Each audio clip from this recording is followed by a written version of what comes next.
Macoser para sus productos Singer y Florencia. Presenta con exclusividad este programa de difusión educativa y cultural.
Al ingresar a su casa quedé un poco como omnibulado, por tanto había pilas de papeles, cuadros, pilas de libros, cosas amontonadas, una mesa redonda bajo una luz donde él almorzaba, cenaba y pintaba. Y era muy observador, obviamente, y me dice: ¿le gustan mis pinturas? Sí. ¿Usted pinta esos cuadros? Sí. ¿Quiere que le enseñe a pintar? Bueno, le digo, me gustaría. Sí. Bueno, dice, pero con dos condiciones. Yo no le voy a cobrar nada, pero usted tiene que pedirle dinero a su padre e ir a comprar El hombre mediocre de José Ingeniero. Yo tenía 14 años. Lo lee, mañana vuelve y me lo comenta. Si no, no venga más a mi casa. Y bueno, fui, compré El hombre mediocre de José Ingeniero en una tarde, en una noche lo leí. Fue para mí un paso muy grande, obviamente, en mi vida. Y bueno, me empezó a preguntar sobre el libro de José Ingeniero. Y allí comenzamos una relación donde él ya estaba jubilado, retirado como director del Taller Municipal de Artes Visuales, antes por él creado en la Intendencia de Villafañe como Academia Municipal de Bellas Artes, en que desde el inicio fue su director. Ahí conoce a una de sus alumnas, Elisa Damiano, a quien luego le sugiere cambiar su nombre artístico y denominarse Elisa Damar, nacida en el Trébol, y que al poco tiempo de ser su alumna se convierte en su esposa. Los santafesinos, Miguel Pablo Borgarelo y Elisa Damar, estuvieron unidos por el arte y por la vida en común como matrimonio desde el año 1942, y sus nombres estarán ligados a las artes plásticas sanfrancisqueñas por siempre. Miguel Pablo Borgarelo, pintor, escultor, grabador y docente de trascendencia local, provincial, nacional e internacional, nació en Angélica el 30 de junio de 1906. Proveniente de un hogar gringo, en su confesión autobiográfica incluida en el libro Introducción al Arte Plástico, reconocía que comenzó a hablar bien el castellano a los 15 años.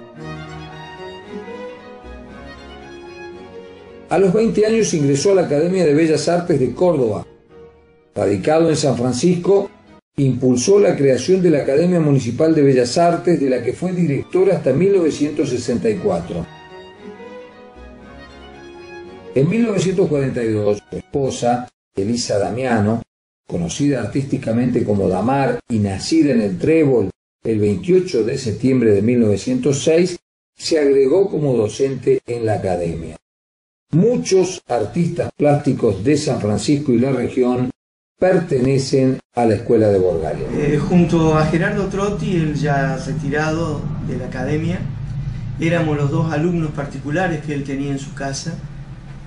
Obviamente que no nos cobraba nada y en él fuimos un poco, lo decían nuestras madres, como los hijos que junto a Elisa no tuvieron. Y disfrutaba ejercitando con nosotros toda esa capacidad intelectual, todo lo que había leído, aprendido, conocido, viajado por el mundo. La obra de Miguel Pablo Borgarelo recibió numerosos premios y distinciones. En San Francisco se aprecia su genialidad escultórica en el Monumento a la Madre de 1958 y en el Monumento en memoria de José Bernardo Iturraspe de 1968, ambos en la Plaza Vélez Sarsfield. Otras importantes esculturas se erigieron a Bamba en la Sierra de Córdoba, a la Madre en distintas localidades santafesinas, a la Madre Tierra en Morteros, al Gaucho y al Gringo en Devoto, al Inmigrante en Crucellas, al Labrador en Laguna Larga, entre otros. Un viaje a Europa y al norte de África fue una fuente de valiosa inspiración para Borgarelo. Expuso en Madrid y recogió experiencias que de regreso plasmó en algunas de sus telas. Su obra pictórica lo refleja en majas y toreros con coloridos atuendos. También retrató personalidades como el general Juan Perón, el doctor Alejandro Gallardo, el músico Manuel de Falla o el escritor Juan Filioy. En 1954, Borgarelo diseñó, a pedido de la municipalidad, un monumento a Eva Perón que llegó a presentar, pero por circunstancias políticas no se pudo construir. Estas fotos, donadas por Mariano Planes, muestran cómo era el proyecto. Su compañera, Elisa Damar, fue una artista plástica de extensa trayectoria. Tenía cualidades artísticas excepcionales. Estudió piano, violín y artes decorativas. Tuvo su propia academia en el Trébol. Eximia pintora, escultora y grabadora, presentó sus obras en distintos centros culturales del país. Participó en salones oficiales de pintura, escultura y grabado en diversas ciudades del país. Su obra se encuentra en museos y colecciones particulares argentinas y extranjeras.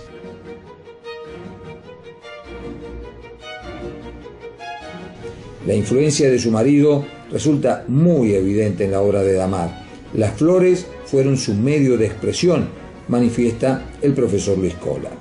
Publicó el libro Elisa Damar, que contiene 31 grabados originales y 30 reproducciones de su obra pictórica y escultórica. Elisa creo que fue la otra mitad de la vida de Miguel Pablo, seguramente desde que se conocieron hasta su muerte. Ella le acompañaba en todo, le seguía. Él un poco la había organizado para que se pusiera a pintar el famoso tema de las flores. Miguel Pablo decía, no hay que pintar un velorio, porque ¿quién le va a comprar el cuadro a un velorio? Pero las flores es la celebración de la vida, y Elisa, vos tenés que pintar flores. Y Elisa se puso, por eso Elisa Damar, con sus famosos cuadros a pintar flores.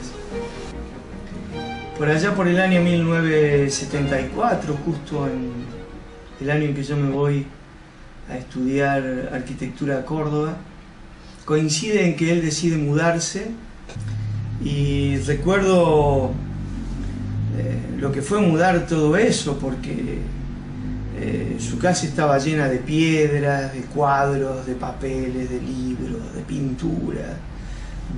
Un sábado y un domingo, 2 camiones con acoplados completos estuvieron cargando todo ello, e inclusive 10 damajuanas de esas grandes que venían antes de vidrio verde sin etiqueta dentro de un cajón de madera, porque decía que el agua, él tomaba agua, el agua de San Francisco era muy buena, y temía que el agua de Córdoba lo descompusiera y le alterara su cerebro, decía, ¿no? Lo pusiera muy mal. Elisa y Miguel Pablo fallecieron en Córdoba, donde residían desde hacía muchos años. Ella expiró el 22 de enero de 1989 y sus restos descansan en la localidad del Trébol. Él murió unos años después. Los últimos años de Miguel Pablo los vive en una suerte de geriátrico para enfermos mentales. De hecho, quien se hace cargo de su mantenimiento, el cuidado de su patrimonio y de sus obras, es su hermano Luis Borgarello. Y finalmente, fruto de un cuadro de demencia senil, fallece casi extraviado, confundido y olvidado de todo Miguel Pablo. Y al poco tiempo, por gestiones entre su hermano Luis y el intendente de entonces, Jorge Luis Bucco, es reducido su cuerpo y sus cenizas trasladadas hasta la ciudad de San Francisco, donde descansan en el monumento que erige al fundador de la ciudad, allí en el corazón de la Plaza Vélez Sarsfield, el monumento a José Bernardo Iturraspe, frente al taller municipal de artes visuales que lleva su nombre, precisamente Miguel Pablo Borgarello, fundado durante la intendencia de Raúl G. Villafañe. La Municipalidad de San Francisco recibió en donación, a mediados de la década del 90, una importante cantidad de pinturas, esculturas y grabados de Miguel Pablo Borgarello, incorporadas como bienes patrimoniales al Museo de la Ciudad cuando éste se inauguró en el año 1999. El inmueble, que fue casa de Miguel Pablo Borgarello en Iturraspe 1351, fue demolido pese a los pedidos en contrario en el año 1994. La entidad conservacionista Capúa pidió que el edificio se mantenga en pie y se haga allí el Museo Borgarello, teniendo en cuenta que por entonces San Francisco no contaba con ningún museo. Y era una persona absolutamente generosa, pero también casi exageradamente autoritaria. A él solo se lo podía escuchar y consentir, porque en cuanto uno pretendía en su expresión opinar distinto, obviamente arrasaba con la opinión de uno. Así todo, era una persona, reitero, extraordinariamente generosa. Ese modelo arquetipo ideal de un docente, del que realmente disfrutaba de enseñar y de que el otro estuviese aprendiendo.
El doctor Guido Gandolfo fue un distinguido profesional, docente, activo dirigente social y político de San Francisco. Era nativo de Brinkman y en 1997 publicó su libro Chacarero. En ese relato, recuerdo de su infancia en la zona de Brinkman, Gandolfo se refirió a los almacenes de ramos generales que en nuestra región nacieron con el asentamiento de los primeros núcleos poblacionales de inmigrantes, quienes debían realizar largos trayectos en lentos carros, atravesando parajes desolados para vender su cosecha y proveerse de regreso de las mercaderías imprescindibles. Por la evolución del trabajo agrícola y por la mayor necesidad de obtener provisiones, el modesto boliche y almacén fue también creciendo. Los pequeños negocios que surgieron junto a las incipientes poblaciones con el paso del ferrocarril se instalaron a su vera, cerca de las estaciones. La clientela de los negocios de ramos generales estuvo constituida principalmente por inmigrantes, pero también fueron clientes muy importantes los nativos de la zona. Cuando alude a los negocios de nuestra región en los finales del siglo XIX y comienzos del XX, Gandolfo enumeró el primer negocio de ramos generales fue el instalado por los hermanos Francisco y José Mozo, a unos 3 kilómetros al norte de Plaza San Francisco, donde operaron hasta 1910. Los hermanos Bernardo Juan, Bartolomé y Santiago Bertelo inauguraron en 1889 la Casa de Ramos Generales, que pasó en 1898 al pueblo Estación San Francisco. De este comercio se conserva todavía el edificio original, más que centenario, que fue sucesivamente Casa de Comercio, hasta que hace unos 20 años se dividió en varios pequeños negocios y una discoteca.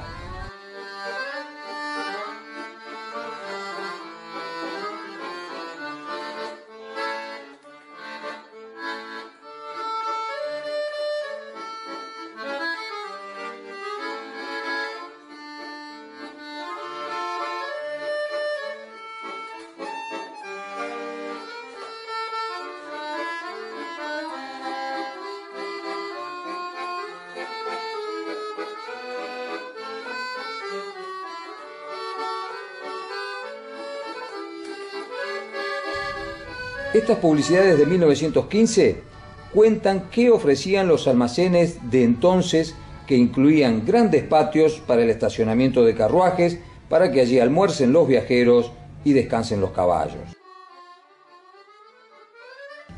Entre las antiguas casas de ramos generales de San Francisco se encuentran 3 cuyos edificios aún existen: Bertelo, en 25 de Mayo y Moreno; Casa Ripamonti, que desde 1934 pasó a ser Atilio M. Godino, en Iturraspe y Vélez Sarsfield; y desde 1927 Casa Marini, en Boulevard 25 de Mayo, que luego fue Casa Buero, Romero Buzo y Compañía, y una sucesión de comercios que han extendido el uso del inmueble hasta el presente.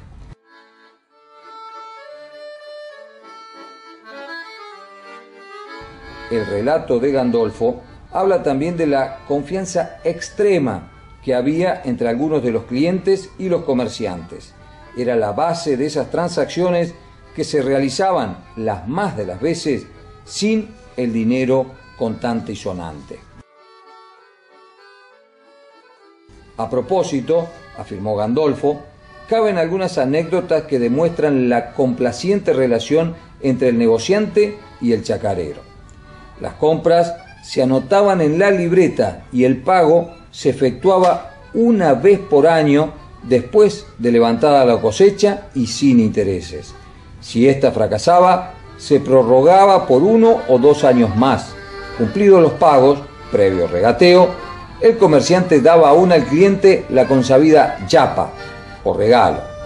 Podemos agregar que la yapa fue una costumbre que aún los almaceneros de San Francisco, al menos, solían entregar a los chicos que hacían los mandados domésticos, en especial cuando la compra incluía dulces.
Bueno, yo recuerdo de que se trabajaba mucho, tal es así que el domingo casi que no era domingo, por ejemplo.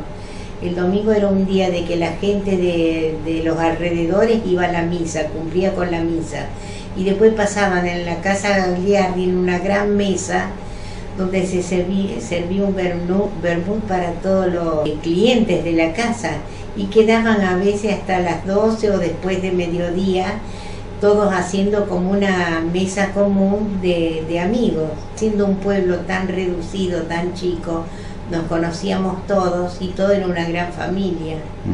Y esta gente que venía los domingos, que venía a misa, sí, de paso iba al almacén de ramos generales a comprar. Y hacían las compras generales, pero no compraban una cosa chica, por ejemplo, piezas enteras de tela para hacer cosas.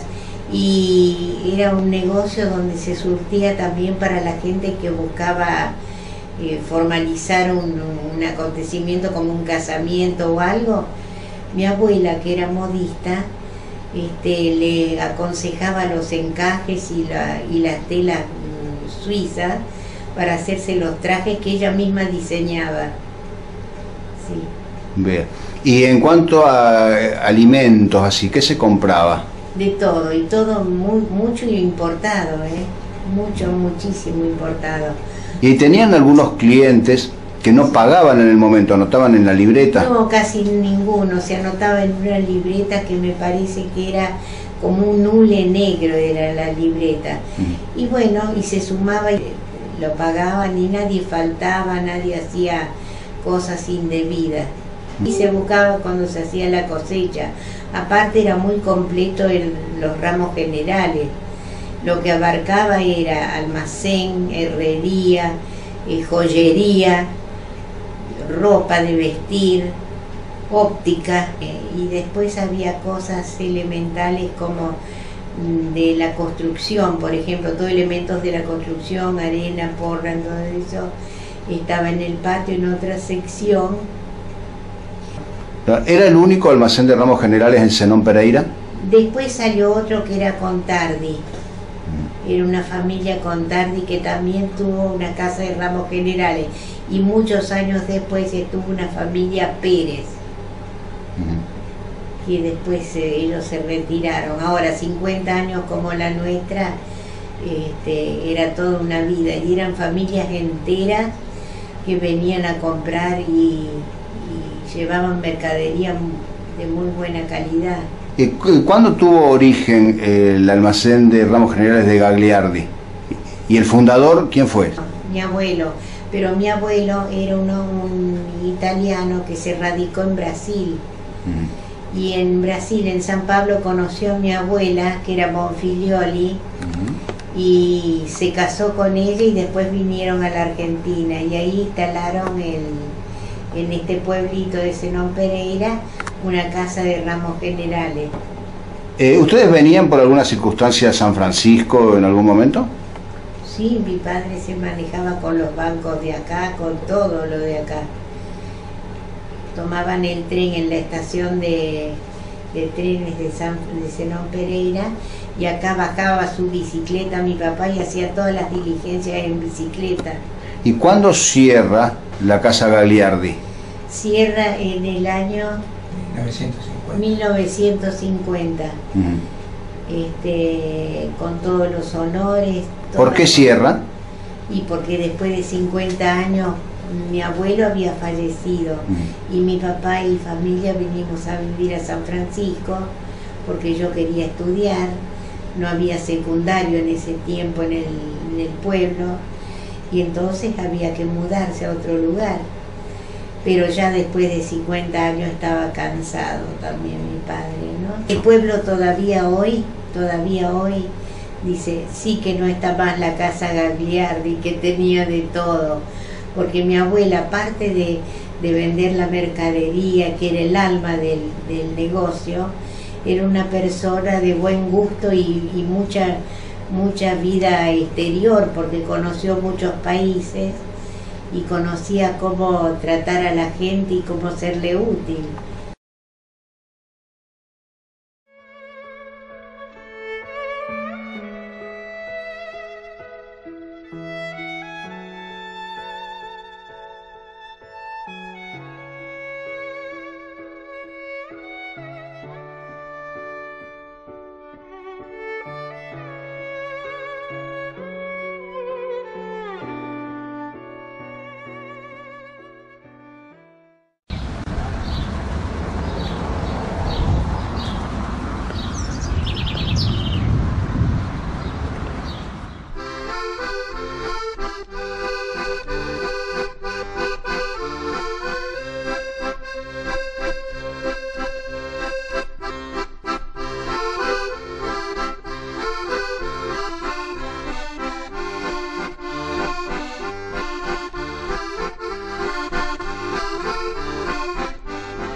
Macoser, para sus productos Singer y Florencia.